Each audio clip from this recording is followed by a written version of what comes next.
महाअंधकूप अंधकार में पड़े हुए मूर्ख बनकर, अज्ञानता बनकर, मलमूत्र कीचड़ों में काम क्रीड़ा को करते हुए महाराज धृतराष्ट्र जी अपने पुत्र के प्रति मोह माया से बाहर निकलने का नाम ही नहीं ले रहे हैं।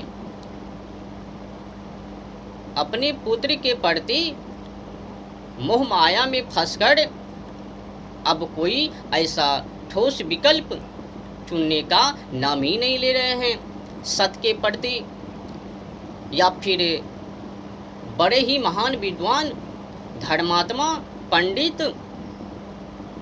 युधिष्ठिर के प्रति, बेचारे युधिष्ठिर दुख दर्द को खाकर भी, महसूस को कर भी बार बार इन्हीं के बारे में सोचते हैं।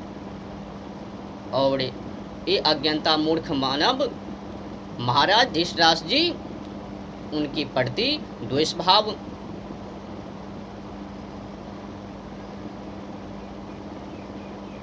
तो कुल मिलाकर बुरा न मानो तो होली है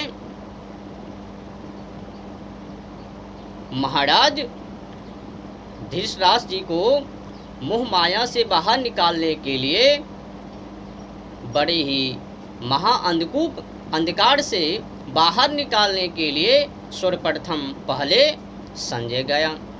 उससे भी काम नहीं बना तो फिर बड़े ही महान विद्वान पंडित धर्मात्मा विदुर जी, इनसे भी काम नहीं बने तो परिणाम क्या निकला? जड़ से ही खत्म हो गए उनका कुल, खुद ही बचे। तो फिर बाद में कहता है अच्छा होता संजय की बात को मान लेता, विदुर जी की बात को मान लेता। मैंने तो क्रूरता धर्म का पालन किया है, उन्हीं का परिणाम है आज हमें हमारे ऊपर कलंक लग गया। ये चित्त अब कभी मिटने वाले नहीं हैं।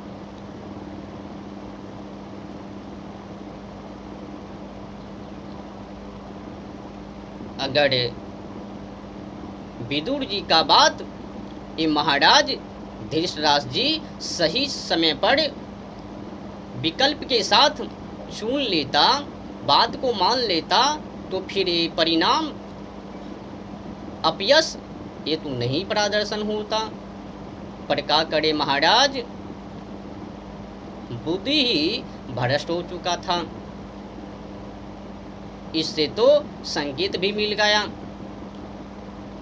इससे तो बात सिद्ध होता है कि जिनका बुद्धि बिगड़ा उनका सब कुछ बिगड़ा, आचरण बिगड़ा, सोच विचार बिगड़ा, कहीं का भी नहीं रहा। बुद्धि के बिना क्या करेंगे? हमें तो लगता है कि यही सब काम अज्ञानता, मूर्खता, मोह माया क्या आप लोग ने भी चुन लिया?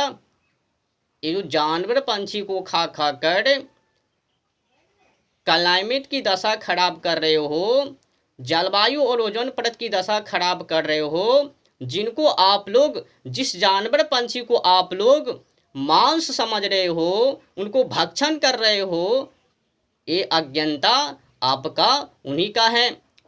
धृतराष्ट्र जी वाले, आपका भी वही हालत हो गए जो हालत वो महाराज धृतराष्ट्र जी का हुआ।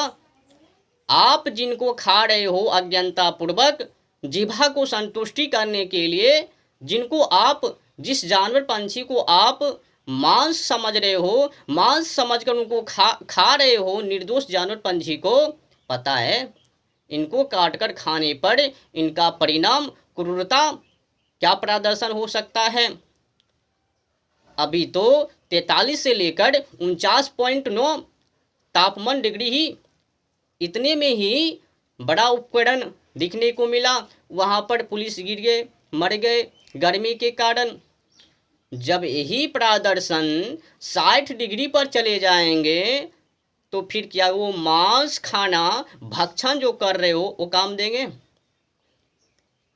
अपनी ही सुरक्षा कवच को खुद अपने हाथों से ही उजाड़ रहे हैं, जिसको आप लोग अज्ञानता पूर्वक खा रहे हो, मांस समझ रहे हो, वो मांस नहीं, वो आपका सुरक्षा कवच है। अगर सुरक्षा कवच को हटाने की कोशिश की, चेष्टा की, तो फिर आक्रमण क्या कहता है, जलवायु और ओजोन परत कर देंगे। जलवायु से भूखमरी, ओजोन परत से गर्मी, समझ रहे हो।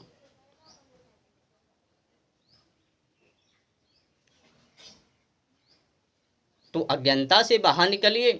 वो खाने का चीज़ नहीं है, जानवर पंछी खाने का चीज़ नहीं है।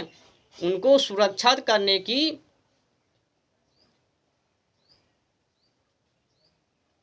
उनको सुरक्षा करने की वो चीज़ें हैं, उनको खाने की नहीं।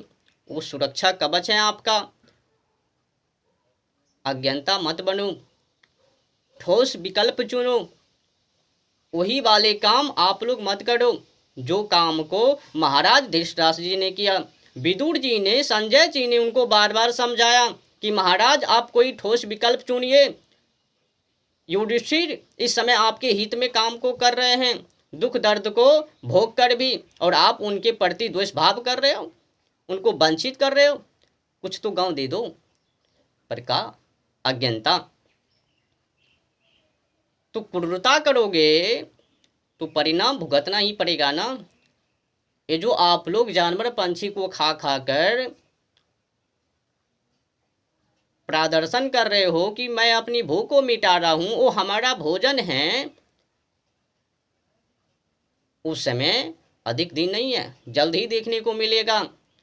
ये जो आपके जो शरीर पर कपड़े हैं ना, वो भी उतर जाएंगे, नंगे हो जाओगे, कुत्ते के भी बेमौत मारे जाओगे। कुत्ता को देखते हो ना किस प्रकार से छू छू छू करता हुआ रहता, एक हाथ का जी निकाल कर। खट्टे बैल हक में कुत्ता, वही पर हो जाएंगे, नंगा होके मरोगे। ये सब होने वाले हैं जल्द ही। पेड़ को काटना, पेड़ पौधों को काटना, गाड़ी वाहन से धुइयां धुइयां उड़ाना, उद्योग कारखाना से धुइयां धुइयां को उड़ाना, सेंट फॉग, इससे विषैले जहरीले गैस को निकालना और ओजोन परत के ऊपर प्रहार करना, इस सब आपको जल्द ही भुगतने को मिलेगा। प्रलय जल्द ही आने वाले, अधिक दिनों तक बचोगे नहीं। ये जो कुछ समय है ये सुधारने का है, इनको भोगने का नहीं। अगर भोगने की चेष्टा की तो फिर प्रलय में समझ लेना निपट जाओगे।